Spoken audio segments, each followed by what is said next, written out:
Today, I cannot spend too much time talking about the differences, but we'll try to demonstrate to you what Australian cities are like. The city that I live in is Melbourne, and the university that I teach at, it is approximately 20 kilometres from the centre of Melbourne.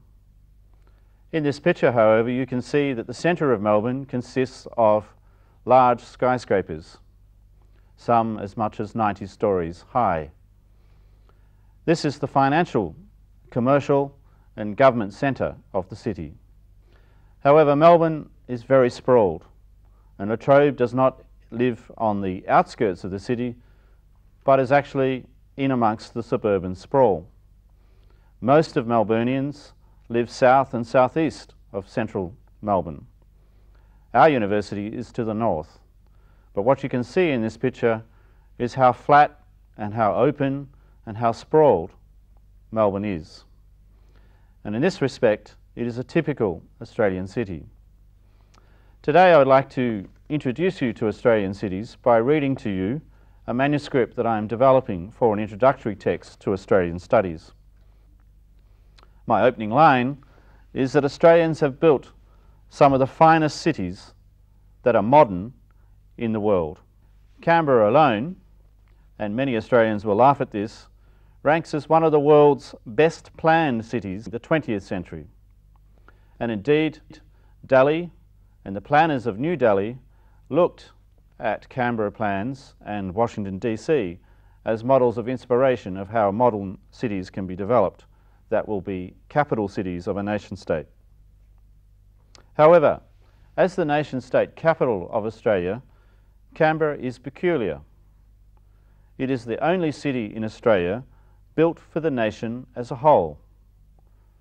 All the other metropolitan cities are colonial in origin and in design. Canberra is exceptional in another way. It is an inland city. Even on a dull day, the maritime settings of most of the metropolitan cities of Australia are breathtakingly beautiful. The ports, today mostly post-industrial sites of convivial consumerism and street life, are fun. Salamanca in Hobart, St Kilda, the Docklands and South Bank in Melbourne, Fremantle in Perth, and anywhere in the Sydney Harbour. These are fun places, not places of industrial work. The paradox, though, is that most Australians don't live or work in these cities, and they rarely see them in their everyday life. Australian cities have not been urban-centred for most of their history. Aficionados can point to inner-city areas and streets in Sydney and in Melbourne in particular, but even these are noteworthy for their modest scale and significance. Australian intellectuals have long suffered from feelings of inadequacy, a cultural cringe towards London in particular. They have eased these feelings by romanticising the metropolis, by denigrating suburbia and mythologising the Australian bush, a place, by the way, that few of us are prepared to live in. Even Australia's most fabled urban villages, take Fitzroy in Melbourne or Glebe in Sydney, involve cool, ironic, laid-back appropriations of suburbia as much as they are expressions of urbane bohemianism. In sum then, Australian cities are modern, are suburban, and are British colonial in origin. To give you an idea of just how suburban Australia is, 85% of the 20 million Australians live in cities. The greater part of these are in the thin rind of coast between the Great Dividing Range and the Pacific coast, running from the north of Brisbane down to Geelong, south of Melbourne. I'm not very good at my geography of India, but I think that's a bit like saying from Mount Everest to Male in the south. We are talking long distances here. The urban hierarchy is dominated by the metropolitan cities, a metropolitan city being the key capital cities of each of the states. First Sydney and then Melbourne led the way in the 19th century. By the late 19th century, Melbourne was known not only as Marvellous Melbourne, it was one of the world's leading cities. Today, Sydney again is Australia's #1 and perhaps its only truly global city, as signified by its hosting of the Sydney Olympics in 2000. Adelaide has slipped back in recent decades, whilst the fastest population growth rates are occurring in Perth on the west coast and Brisbane in Queensland. Brisbane is now outright third behind Sydney and Melbourne, and Greater Brisbane, which includes the rather embarrassingly named Sunshine and Gold Coast cities, is becoming the greatest growth area and will overtake Melbourne by the mid-21st century. Australia's urban coastal corridor is spreading rapidly. Now all this is new. Aborigines, the Australian indigenous populations, were not city builders. The story of urbanisation down under commences with British colonisation. All of the metropolitan cities of the Australian continent were built as a function of colonisation, and some were founded before the coining of the term Australia. Perhaps the equivalent cities in this sense of British colonisation might be to think about the port cities of Mumbai, Calcutta and Chennai. The outright dominance of the metropolitan cities over regional towns and rural districts that characterises Australia today is a pattern formed very early in European settlement. It confirms the nature of Australian civilisation, but its novelty has worried economists and politicians across the generations. But let's understand it. Australia was born on the cusp of the Industrial Revolution in Britain. The countryside and agrarian economics had already been modernised by the end of the 18th century in Britain. Urbanisation and manufacturing took off in the first decades of the 19th century. Australian colonies, founded at this time, got rich quick on producing food staples and minerals for British consumption. Colonial settlers excelled in technological innovations in primary industries, and the cities as finance headquarters, trader ports and producer service centres flourished. At the dawn of the 20th century, Melbourne and Sydney were recognised as two of the world's largest and wealthiest cities on a per capita basis. There was little need for small-scale rural communities and villages. With the gold rushes, mining towns came and went, excepting those that were well appointed and within easy distance of metropolitan centres, such as Ballarat and Bendigo, which are near Melbourne. The transport, that is the trains, and the communication revolutions, that is telegraph, of the late 19th century entrenched the early primacy of the colonial capital cities. Fast trains meant that goods could be conveyed to the port cities where they were fed into the industries or shipped out to the metropolitan centres in the Northern Hemisphere. In the 20th century, road trains have replaced trains. Road trains is an expression perhaps not familiar to you. I've noticed in my travels in India that Indian trucks are squat, short and very tall. Perhaps that's a response to the kinds of highways that you have here. In Australia, the road system is very developed and the highways are large. The trucks are monsters. They often have 2 or 3 trailers behind them, and when they come charging down the highway and you're in a car or a bicycle, you make sure you get out of the way. This same rail and telegraph system, created out of high and relatively egalitarian wealth, made suburbia possible in the first place. The arrival of the motor car as a mass consumer good after World War II ensured the rapid sprawl of suburbia. Now, this was especially so in Canberra, in Brisbane, Perth and Hobart. These cities did not have significant public transport systems. Their population growth and wealth accumulation occurred without it.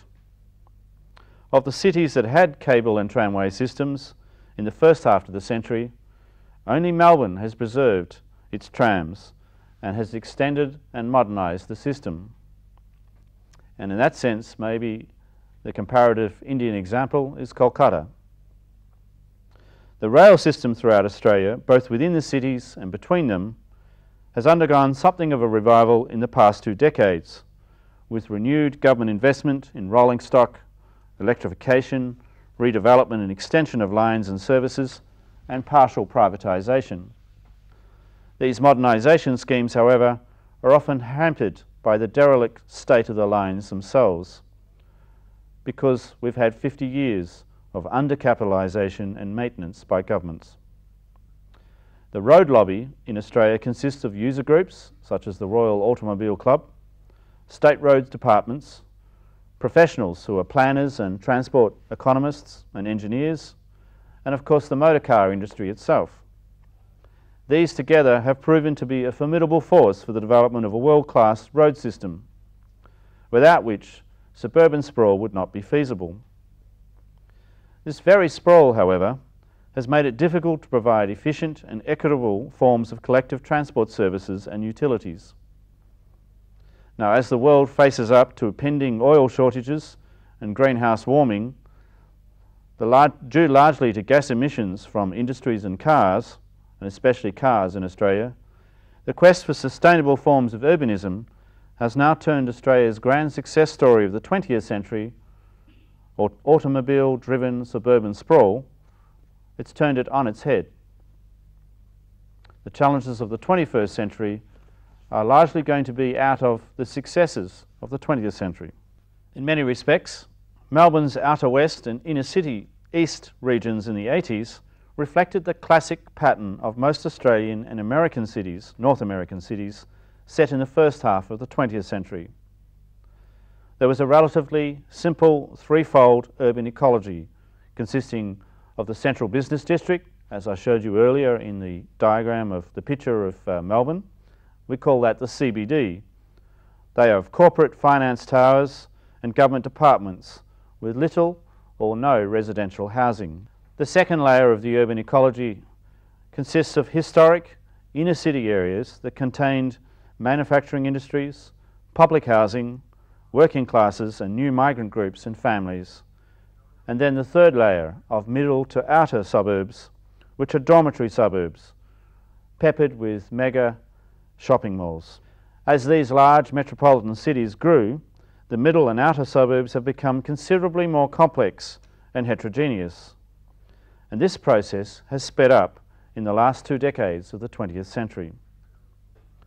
The city-suburb logic has been subverted by what North American commentators now refer to as the urbanization of the suburbs and the rise of edge cities.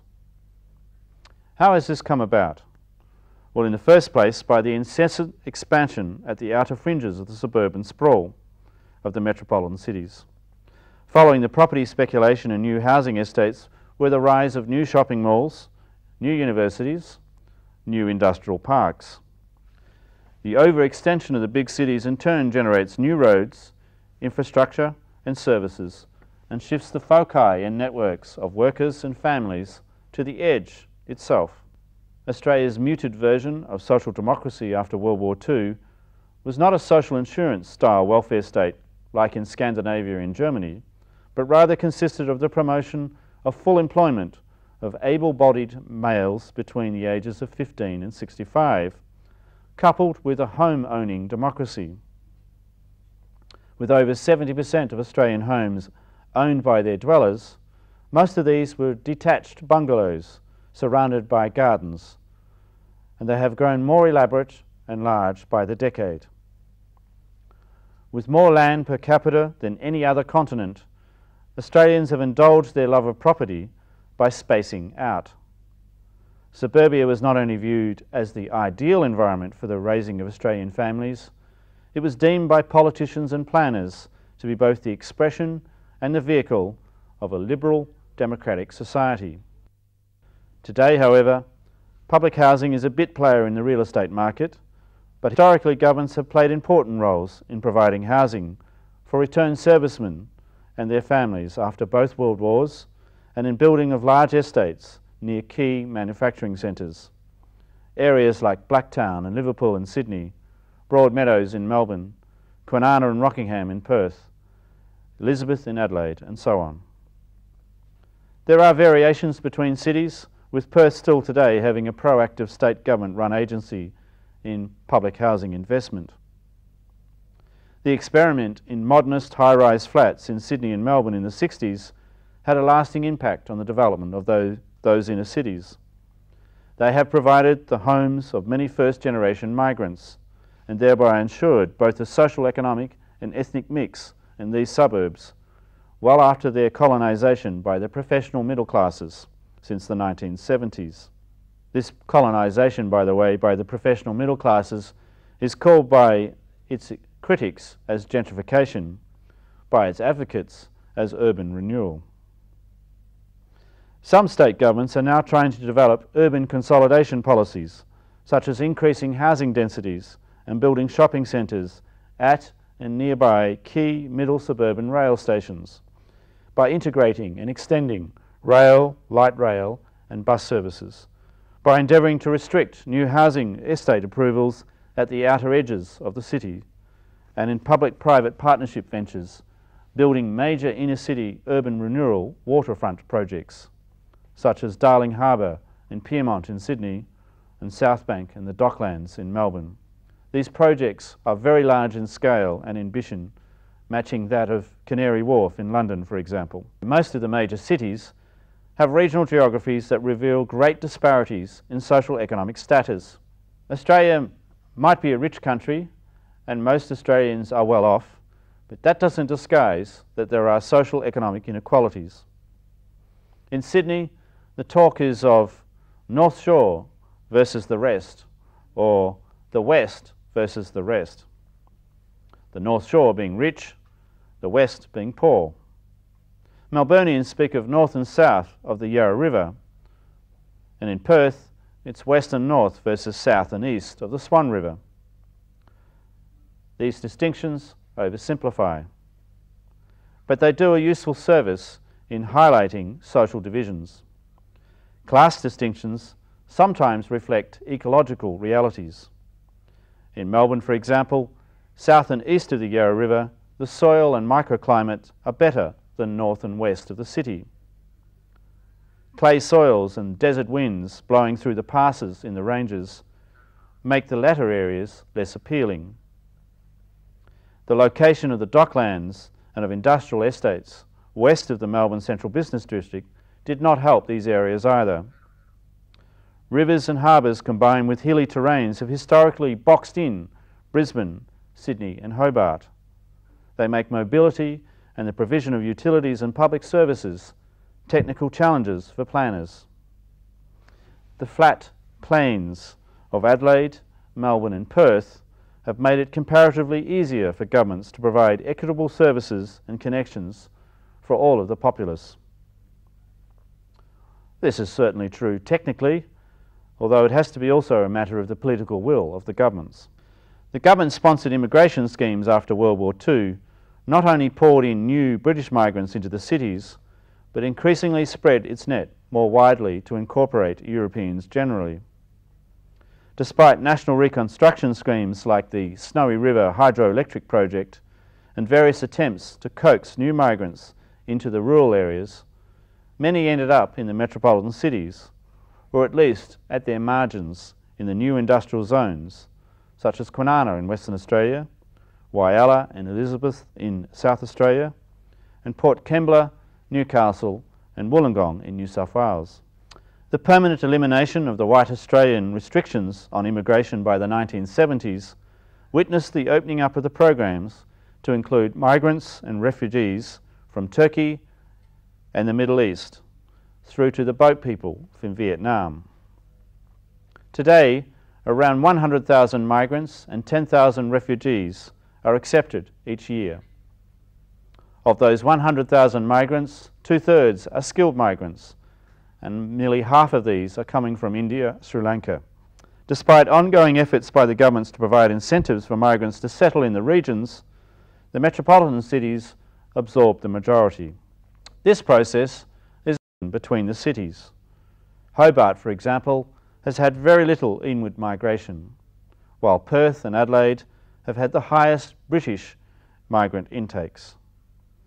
For most of the 20th century, Melbourne has received the largest numbers of the non-British immigrants, but the balance in recent times has switched to Sydney.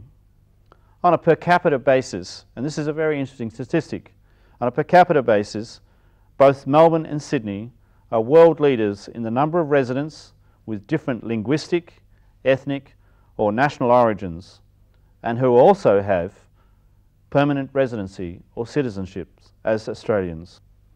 In conclusion, what have Australian cities and suburbia got right, and how can this be learnt from by other cities in the world? The answer to that question is in one word: livability. How do we measure livability? These are readily recognised and listed by any new arrival to Australia. What Australian cities offer is space, private and public. So let us not forget the extraordinary amount of land dedicated to parks and gardens for public consumption. They offer good public utilities and facilities, effective emergency services for preventing and combating natural threats such as floods and fires. They offer liberal, democratic and peaceful civic order. They offer attractive civic design, multiple communication networks, mobility and access on a relatively egalitarian basis. And above all, they offer high standards of public health. It's not a figment of the boosterous imagination of the so-called tourist industry and real estate developers to claim that Australian cities are the most livable cities in the world, even if at times the inhabitants are prone to believe their own advertisers. You know, the kinds of lines that say things like, "People still matter here," and "a beautiful environment that inspires creativity," or "we live here for the lifestyle." All that is real estate claptrap. Australian cities might be highly livable, but are they sustainable? Again, the answer is no. If all 6 billion humans on this earth were to be accommodated in cities built at current Australian levels of resource use, it would require 3 planets Earth. Australian cities are mortgaging the future. The central challenge for the next generations living in Australia is to design cities with a greater emphasis on resource conservation, especially of water and oil. Despite an ageing population, there are all the signs that Australia will continue to be rich, free and healthy over the next 50 years. The fate of the nation is squarely in the hands of city dwellers, and city for most Australians means the suburbs. This time round, Australian suburbanites will have to reinvent the nation without recourse to rural, labour and settler myths. We once used to sing in school, "We love a sunburnt country, a land of sweeping plains." Perhaps now we will sing, "We love a sunburnt suburbia, a land of sweeping tollways and mega shopping malls." In sum, in the 20th century, Australia built livable cities. As we enter into the 21st century, our challenge is to make them sustainable. Thank you.